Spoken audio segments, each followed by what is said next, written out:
With this, we will move to our fourth session of the day, which is titled as Current Cybersecurity Trends, Cyber Workforce Developments and Strategies.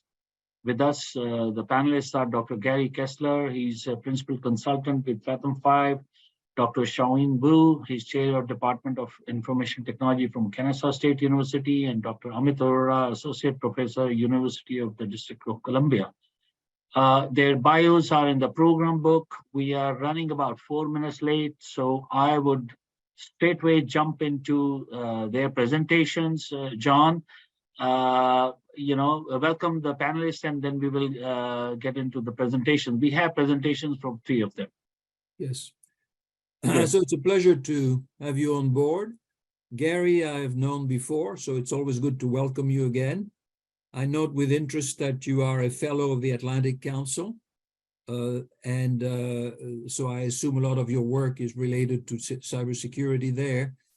I also note that you've done a lot on maritime cybersecurity. And then welcome to Shaoen Wu, a colleague at Kennesaw State, running the Department of IT and Director of Applied Computing with a large amount of experience, both in the private sector and in academia.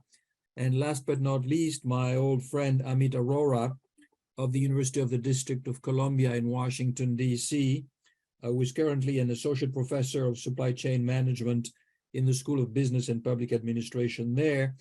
Amit runs several centers. One of them is the Giuffre Center for Supply Chain Management at Bloomsburg University in Pennsylvania. So it's a pleasure to have you all 3. The emphasis really on session 4 is on workforce development strategies, given the distinct lack of available skills and trained or certified professionals to respond to the needs of the market. So we'll start with Gary. Gary, greetings. Hello there, everybody. You join us as a principal consultant of Fathom 5. This is true. I don't want the presentation to go too long, so why don't we go right to the first slide. So first of all, it's very nice to be here. For those of you who don't know me, I'm actually a retired professor of cybersecurity. And since I retired a couple of years ago, I am now busier than ever.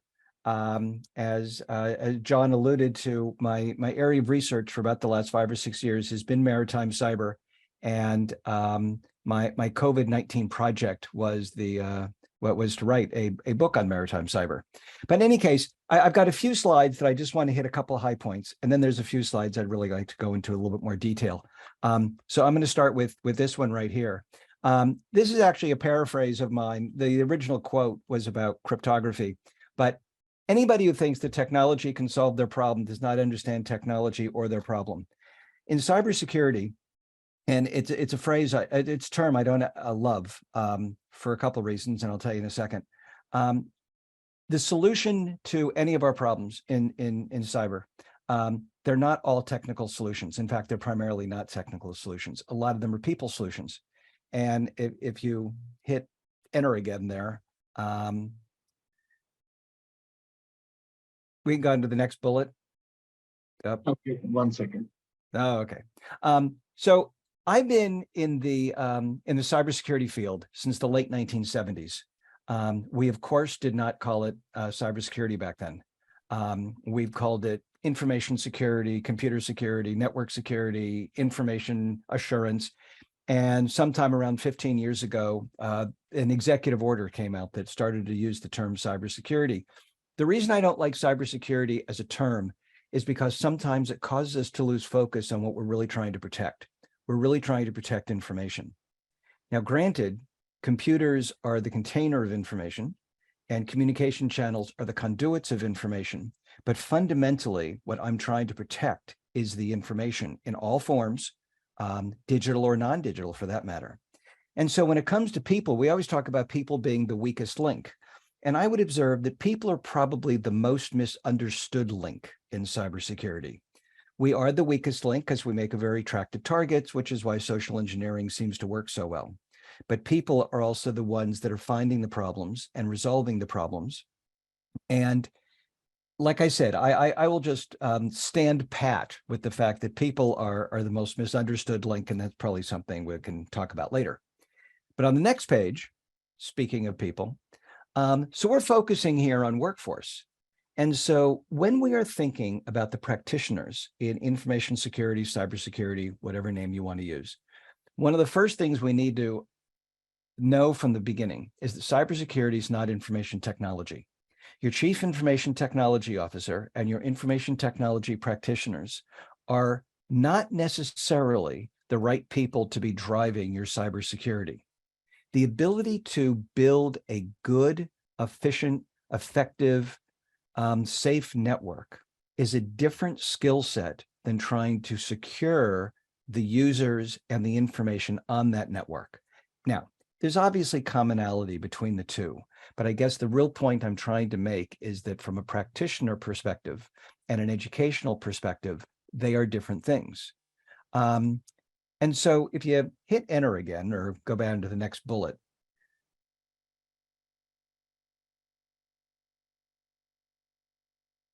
You're going back. You need to I see that. move forward.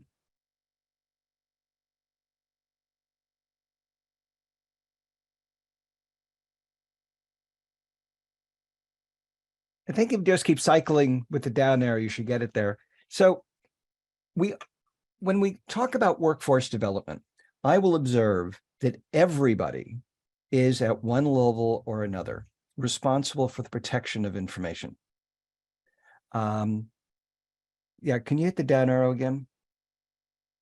Okay, so to a certain degree, now that we're in the age, have been in the age now for 50 years, 40 years of having personal computers, everybody has a requirement to protect the information that are on their systems and going through their systems.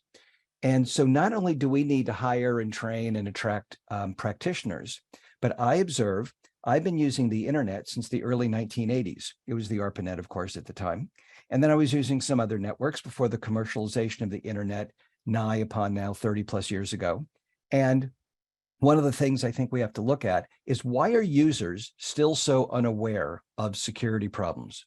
Why do people still not know how to protect their information? There have been a number of changes over the years, I think, in attitudes about privacy. And it is certainly true that if I look at my children who are in their late 30s and early 40s, they have different attitudes about privacy and personal space than my students who are 18 to 23 versus me, who is, well, I'm 30 years older than my children. But the fact is, users in general are no more cyber aware today than they were in the early days of the internet. So go to the next page. One of the other things we tend to focus on with workforce, I find when I hear a lot of talks about this, is that people are looking about, where do we find new talent? And I observe we really seriously have to look at the entire life cycle. There are a lot of studies that are coming out in the last couple of years where the number of information security professionals who are burning out and leaving the field. So it's not only we don't have enough people to fill the existing slots, but the people in the slots then are being even more overwhelmed. We're not necessarily doing a really good job about succession training, making sure that people want to stay in the job. Retention turns out to be an issue. Mental health support, another issue. People are always on and running at an emotionally high level all the time. And again, we need to address that in addition to just the development itself. So those were the slides that I wanted to go over at a high level. So if we go to the next page, I'll get into the real meat of what I wanted to say. I mentioned here something about when we're trying to recruit and train cyber defenders, getting away from the tyranny of the computer science department. I think it's important that I mention that I have degrees in mathematics and computer science. While this is a little snarky, it is not meant totally to take a pot shot at computer scientists. But I observe that the computer science community for the last 20 or 30 years has convinced academia and has convinced hiring managers that only computer scientists know how to teach about information security. And I will observe that I know plenty of people who do a really, really good job as cyber defenders, and they are building lots of great tools and lots of great programs, and they've not taken calculus and physics. And yet a huge number of computer science departments require calculus and physics. Again, I was a math major. I think everybody should take calculus for the goodness of their souls, but I also understand that it is not necessary necessarily to be a good cyber defender. I think about the NICE framework, and the NICE framework has its flaws, but one of the things that I love about it is the fact that they're not looking at job descriptions per se. They are looking at functions and tasks and what people need to know in order to do whatever function and task they need to do. So again, the focus is on the job need and not the degrees. Hit down arrow again. I also observe that as much as I love the computer science community, I am a member, the hacker community has been running circles around the computer science community for the last 30 years. DEF CON, by the way, was 30 years old last year. We will have our 31st meeting this year. And we know that to be true because just look every single day at all of the things that we are reading about hardware and software that has been exploited one way or another by the hacker community. Can you go to the next page? So in the upper right here, I have a list of 6 of the major problems we see in software. Not the only 6, but they're certainly high in the order. Remote code execution, privilege escalation, buffer overflows, that kind of stuff. I observed that this list came from CISA sometime last year, the last time I was looking at CISA's list of what are the worst problems in software. I will observe also that this is the same list that SANS put out in 1998. Why are we still writing the same crappy code today that we were writing 25 years ago? If you could go to the next bullet item. The other thing is we have not done a lot in making progress about creating a cyber safe environment, a cyber safety culture, if you will. So I have my question down there. When was the last time y'all took your annual training in the use of Microsoft Word?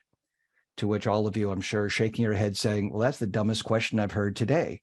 I don't need annual training in Microsoft Word because I use Microsoft Word every single day. The problem is, and the point I'm really trying to make, is that we're not using good cyber hygiene every single day, which is why I need to send people to school for an hour a year to give them training that has a shelf life of about a day. We need to inculcate, that was not the right word. We need to put cyber safety into the front of everybody's mind every day. Maybe what we need are quarterly updates to people who already have a cyber safe culture. You could go to the next page, please. So what kind of people do we think we need, I think, as cyber defenders? One of the difficulties that I have found is that hiring managers in most of the ads that I am seeing are putting the degrees for a cybersecurity position. They are listing the degrees that they want people to have rather than the skill sets that they want people to have. I observe further that the couple of hiring managers who I've talked to who have tried to put lists of skill sets get hung up in their HR departments because the HR departments don't want to have a list of 20 skills. They want to have a list of, give me some degrees so I can find out whether the applicant has the degrees. We need people who have these characteristics. They are creative. They have imagination. They like to solve problems. They're curious. Clearly, if you're going to be in the cyber defense field, you have to have some tech savvy. I get that. You also have to be able to think like a bad guy and understand how I can break things. And if I'm the builder, how can I prevent them from being broken? Obviously, therefore, somewhere in there, a moral compass ought to be around. But the point is, it's not easy to point to what is the specific kind of education we need to have in people that are in cybersecurity. One of the best cyber defenders I know has his degree in zoology, another in cognitive psych. The point is, we need to be thinking way more broadly. If we believe that there are 1 million open jobs in cybersecurity, we are not doing ourselves any favors by saying, oh, and we're only going to take people from a very, very small silo. Right. Thanks, And Gary. yeah, I think in wake of time, I would like you to give you highlights of your remaining slides. I think I've got one more slide. Okay, all right. And actually, the highlight is, and this is part of the workforce continuity, is making sure that we have good ways of doing information sharing within the industry. But I think that really is the high point. We can probably let that one go. Great, thank you. Appreciate that. Well, obviously, I fully agree with you here, not being from computer science degree, but this is the conversation I've had with my friends and colleagues all the time, including with Dr. Brian Canada when we were visiting India last time. Anyway, John. Yes, I think, Annie, we shouldn't be overly concerned with time here. I have to crack down as a co-chair because we have 30 minutes for a general presentation. So if we spill over a little bit, these are very interesting, essential presentations. I don't think it's the end of the world. Right. So thank you very much, Gary, for an insightful presentation, which should resound very deeply with people in computer science department and other technical fields. I'm sure it'll cause some fight somewhere. Yes. Our next presenter comes from Kennesaw State, which is, I think, almost the largest state university in the state of Georgia, if not so, pretty much close to it. I've seen its development over the years. I've been involved with some of its leadership at some points in time. So we're delighted to have Dr. Shaoen Wu, who is Chair of Information Technology and Director of Applied Computing, for his presentation. And I'm sure it will be quite contrasting with that of Gary. Okay, thank you, John, for the introduction. So yeah, I'm the department chair, also a professor in the information technology department inside the College of Computing and Software Engineering. I'm not really against what Gary just talked about. I'm for it. Although I'm a computing guy, definitely the cybersecurity is far from just technology area, but of course, technology plays a big role. So here, basically, I would say, yeah, Kennesaw State University right now, although it's not the largest, I think we're the third largest in the state, but we are close, quite close to the first two, I believe, in terms of enrollment. Kennesaw State University just had over 40,000 students just enrolled in the past year. Actually, in our College of Computing, we already went over 5,000 students in the college.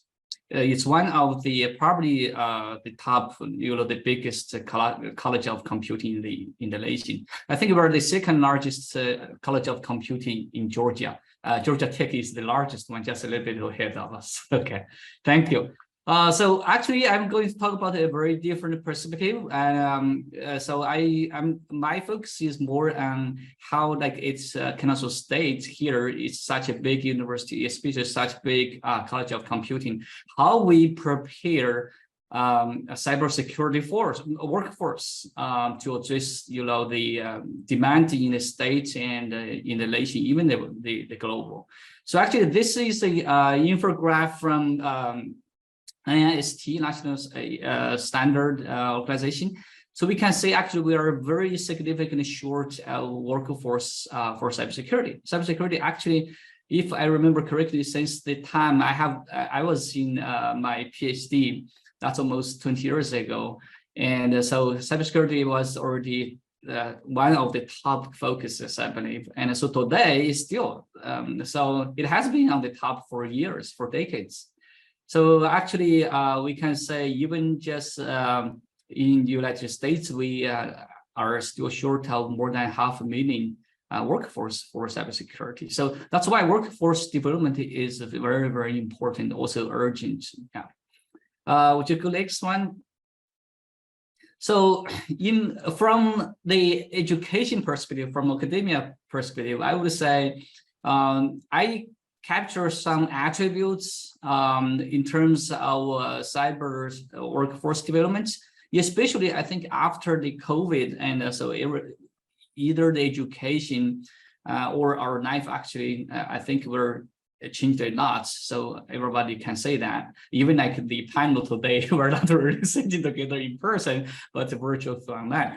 So I capture 5 attributes here. So flexible, I mean, talk about education, the modality. If we talk about the workforce development, so today we actually, it's Kennesaw State here. We have, I would say, especially in my department, we have more than students. More than half of the students taking the online modality. So even some students are living on campus actually. So they choose to go with like online modality. So another thing is about the background is just Gary just point out. Not really like every cybersecurity expert comes from technical background. So how could we accommodate people who are interested in cybersecurity as their career, but they do not have the technical background, or what could be the training direction for them in terms of that? And rigorous, I think about the training material. For example, at the university, we think about curriculum and our program settings. And practical topics about how we train students with actual skills and with some kind of experience, rather than just lecture in the classroom with knowledge and theory. That does not work at all in our industry practice. Integrity, talk about different, like the framework settings, I will talk about more later. And support about different resources we have available to support the workforce development. Either traditional or non-traditional students are taking the cybersecurity track. Okay, would you go next? Yeah, so according to those attributes, I have identified it. So this is the summary about our workforce, cyber workforce development at KSU. And I summarized here in 5 aspects. So I will talk about each of them in details, okay? Let's go to the next for time being, okay? Yeah, so first let me talk about the program and curriculum setting at KSU here for cyber security. So we actually, if you look at the middle part, so the highlighted with background of blue, so that's the our cybersecurity actually workforce development. So we have cybersecurity bachelor program. We also have a graduate program, and so but we have both programs accommodating or admitting students from with technology program backgrounds or non-technology background. We do not really require them to have computer science background. So Gary will be happy with that. So we also, of course, we have, of course, if students without any particular required knowledge preparation, that's on the left with the background of green. So we normally have some CPU modules, that means go through the like professional development modules they can take is like make up the background before they enter into, for example, master program in cybersecurity. So that's particularly helpful to many people in the middle career. For example, they feel, oh, they are interested in cybersecurity, no matter for what reason, no matter for the stipend salary or just the interest change. So in that case, they may come from, even like non-STEM major background. It's fine. So we have some preparation for them, and then they can actually join our graduate program of cybersecurity. In that sense, they will have their career like changing in our preparation. Actually, on the right side with the orange background, you can say actually our College of Computing, we have 4 units. That's tightly related to computing, okay, very technical. So we have computer science, information technology, software engineering, and data science. So we actually have something at KSU called double O. What it means double O? But simply speaking, is 4+1. So we have the pathway enabled either for bachelor students from those technology programs in the college, going to a cybersecurity master program. And of course, we also offer the same pathway for students from the cybersecurity bachelor program going to those technology master program. So I did not mention that actually for cybersecurity master and bachelor programs here, we have both concentrations. One is technology, one is non-technology. For example, actually, our cybersecurity program is very high, I would say, interdisciplinary. And it's not only about technology. And College of Computing, we do offer more than half of the curriculum, but actually it's a collaboration of 3 colleges actually, and 6 departments. I will talk about that later. So you can say the curriculum setting is very interdisciplinary. So we enable students to either go into non-technology like security management, those kind of tracks that will lead into like management information system in College of Business. But for those students who are really interested in like the technology side, and so that's on the in the College of Computing here. So we do offer actually 2 PhD programs, computer science and data science analytics. So either path can go to that PhD degree. So this is something also I talk about the integrated. The integrated talk about like vertical in different levels. We actually offer not only about like bachelor, master, PhD degree, we do also offer like certificate and its concentrations in graduate programs as well. So that means like in all the computing units in the College of Computing, we have cybersecurity integrated into each unit. It's not like just have a separate program of cybersecurity. Okay, we have concentrations, certificate in those like computing departments, like in my department as well. Okay, would you go next? Thank you. So another thing I want to say about the rigorous. So that means we need to have a standardized or kind of, meeting expectation of the training requirement. So that's why actually our both programs were certified or designated by NSA and DHS, the national NCE, okay, CD, that kind of designation. In addition to that, we do have a bunch of extracurriculum activities to help students engage out of classroom so they can participate in some hands-on activities applied in the real world. For example, we have cyber camps, even like for high school students. In the past 3 years, we had this camp here all the time for teachers, for students as well. We have hackathon for college students here. And actually, we promote the equity and inclusiveness, participating like women in cybersecurity, this like national organization student club here.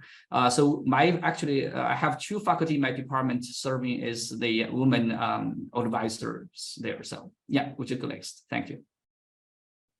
Okay, so other than that, we do promote our students to work with industry partners closely so they can be trained a lot, just like get disconnected from the actual application scenarios. So we offer internships and capstones as well. And internships, of course, the student work with the industry, with our industry partners, but capstones, actually, we have very special capstones. It's not just projects from our inside. We actually have a lot of sponsored capstone projects from the industry partners, from federal agencies. So in that case, we have actual projects ongoing, the real world project. And so into the classroom, and so the students can get supported with funding, with scholarship, but while they are working on the real solving real world cybersecurity problems. Yeah. Okay. Would you go next? Yeah. So other than that, actually, we do have the research pool of our faculty expertise. we do have our, faculty, Dr. Abhishek just served on the purpose panel. So we actually have a big team of faculty in the college here and College of Business working on cybersecurity research. We have all those areas in the College of Computing. I just listed here. Okay. So you can see we cover very, very big spectrum of like cybersecurity research. So actually, we do have our faculty involved students from undergraduate to PhD actually in their research projects. So students not only just get trained through the classroom curriculum activities, but also to get the idea of what's going on, on the front line of cybersecurity and next 5 years, 10 years. So yeah. Great. Yeah, would you go one more? I think it's almost there. Yes, this is the last slide.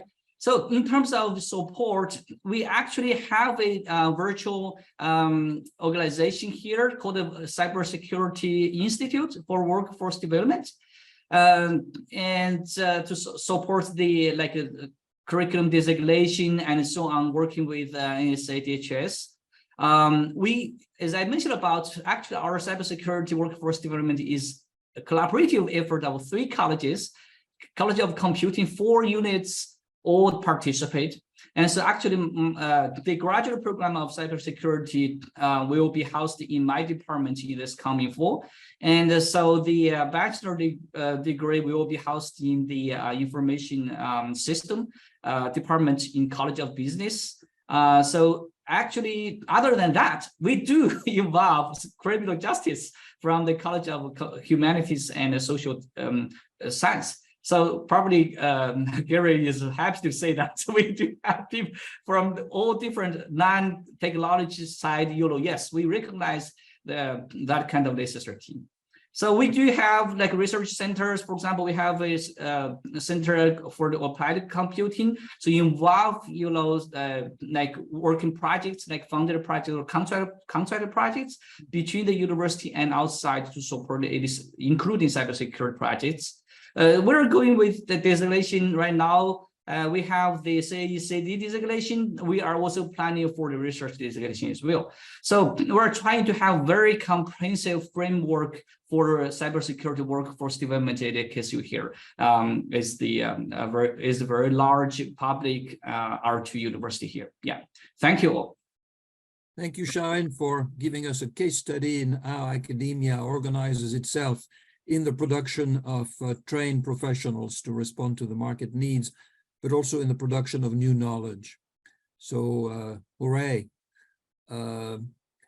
We are next having a presentation from one of the leading HBCUs, historically Black college and universities, actually the oldest in the nation, generally not known, located in the heart of the nation's capital.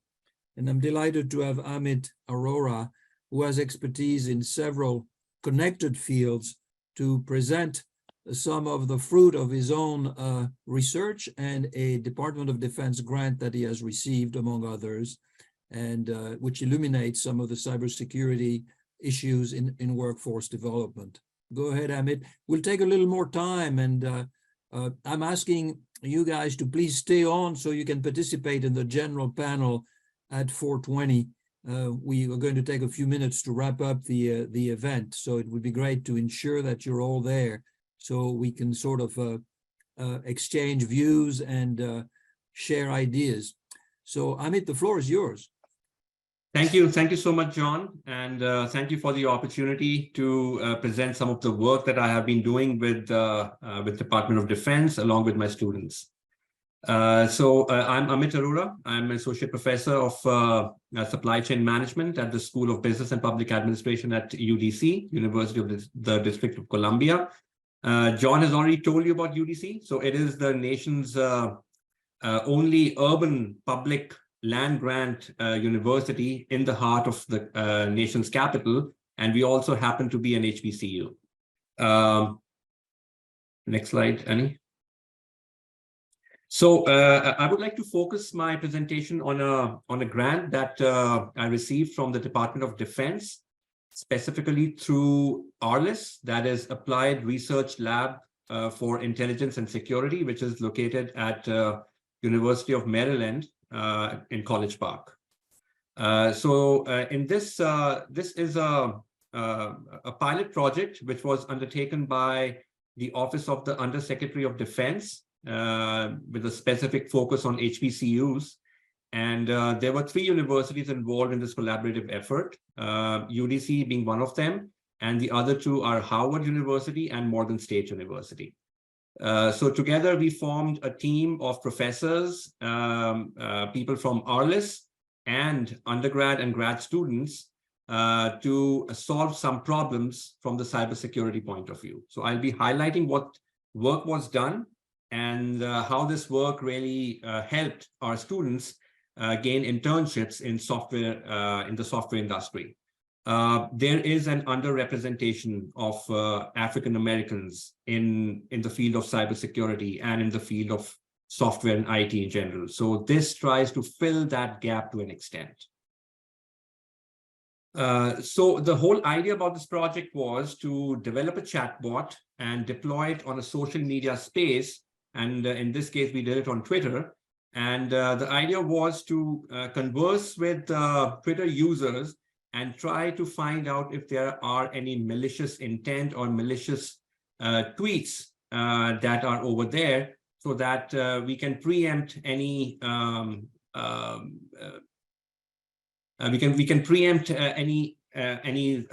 cybersecurity threats that are to a particular nation or to a particular organization. The main focus was on threat detection, influence campaigns, misinformation, and strategic messaging. And the idea, of course, this was an academic research too. So one of the goals was to produce some academic research papers, get some conference publications, and also train the future workforce. Next slide, please. Next. Next slide, Annie. So what we did in this project was we looked at various platforms which could be used to develop a chatbot. We zeroed in on 2 platforms, SAP conversational AI platform, but that was a little bit more rigid. So the final one that we did was the BotLibber platform, which is an end-to-end chatbot building platform. It is very user-friendly. It's open source. So you can build a chatbot, you can train it, and you can connect it directly to social media sites.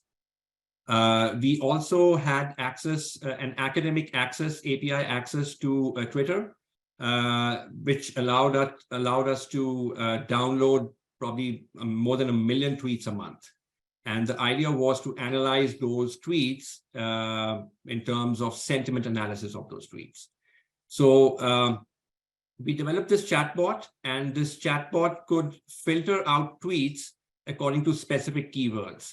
So if we can put in keywords which could be threat related, the bot was able to filter out all of those tweets so that we can do a sentiment analysis on that. Next slide, please. So the tweets that we were collecting, we were adding it to a corpus, and specifically we were looking at the tweet ID, the text of the tweet, the date of the tweet, and the language. And in this case, we started off with just English language tweets, but with the capability of furthering the research to different languages, specifically Russian and Chinese. That was the focus of the Department of Defense. They were really interested to expand this research to Chinese and Russian language. Next slide, please. So for polarity classification, the first step was speech tagging. So this is basically breaking down the text of the tweet in terms of whether each word is a pronoun, a proper name, a common noun, a preposition, and trying to tease out an innocent tweet. Like it could be something like, I hate T-Mobile because I'm not able to get service in this remote area, right? So that's really not a threat. But compare that with a tweet, something about ISIS, which could be a real threat. So the idea of speech tagging was to tease out the differences and try to see what is the connection between each of the words in a particular tweet. Next slide, please. And then our final thing was do a sentiment analysis of the corpus of tweets that we had collected. And we were doing it on two different things. One was measuring the degree of subjectivity. The scale of subjectivity is is on a range of 0 to 1, 0 being least subjective and 1 being most subjective. And also we were looking at the polarity of the tweets, which had a range of -1 to +1. -1 was at the lower end, which means it had a negative, the tweet has a negative connotation. 1 means a positive one means that it has a positive sentiment, and 0 being it's neutral. So all this work that we did with the help of students, it was all manual work, right? So we downloaded a sample of tweets. We put them in next slide, please. It will be more clear if we go to the next slide. We did a scatter plot. So this is just a sample of all the work that we did. So this is a sample of about 100 tweets, and we plotted it on the x-axis. You can see it's the polarity, and on the y-axis it's the subjectivity. So here we were interested in, if you look at the scatter plot, we were looking at the upper left top quadrant, where the tweets have a negative polarity and a high subjectivity. So these were the tweets that we were really focusing on, looking at them one by one to really see if there is a real threat that is coming from those tweets, or is it not a very real threat? Is it misinformation or is it not misinformation? So that was the whole idea. Now, we were doing this manually, but the next step of the research is to employ some software like MaxQDI, MaxQDA, or Atlas TI to really automate the whole process in real-time basis, so that, you know, if you're looking at 1 million tweets, I mean, you can't do it manually, right? So that was the whole idea about this project. Next slide, please.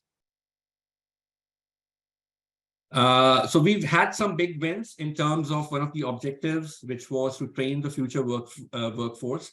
So we had a very interdisciplinary team of students. So we had students from the computer science department, which comes under the School of Engineering, and we also had business students. These students, they presented their work at the Northeast Decision Sciences Conference, which was held last year in Newark, and our students won the first place award over there. So that was a big achievement for students from an HBCU. Next slide. We also presented this research at ACBSP conference in DC. And one proud moment for us was when 2 of our students who were involved in this research project, they got internship opportunities at Apple. There were 2 other students who are now pursuing their master's degree. And rest of them, they are still continuing at UDC as senior students. Next slide. So the future work, we'll still continue with this work. So as I said, you know, we want to automate the process of identifying the outlier tweets in that upper left quadrant of the scatter plot that you saw. And also incorporate GDP for sentiment analysis, try to make our chatbot more human-like. You know, when it's conversing with other Twitter users, it should be more human-like. It should not sound as if it's very mechanical. So that's the work that we are still trying to pursue. Next, please. So yeah, that's it. This is the exciting work that we have been doing, and we hope to continue with this work in the near future. Thank you. Thank you, everyone. Okay. So you have a few minutes for questions and answers, and I'm assuming that Gary, Shaoen, and Amit will stay on for the discussion. So in a sense, the byproduct of this last project is to really prepare students to go into a workforce that could be related to cybersecurity. Yes, John, and The objective of specifically, yeah, and specifically the African-American students. So we are an HBCU, and majority of our students are African-American and Black students. And we want to expose them to all the different fields and add some diversity in the field of cybersecurity and the software industry. So that was one of the goals of this this project.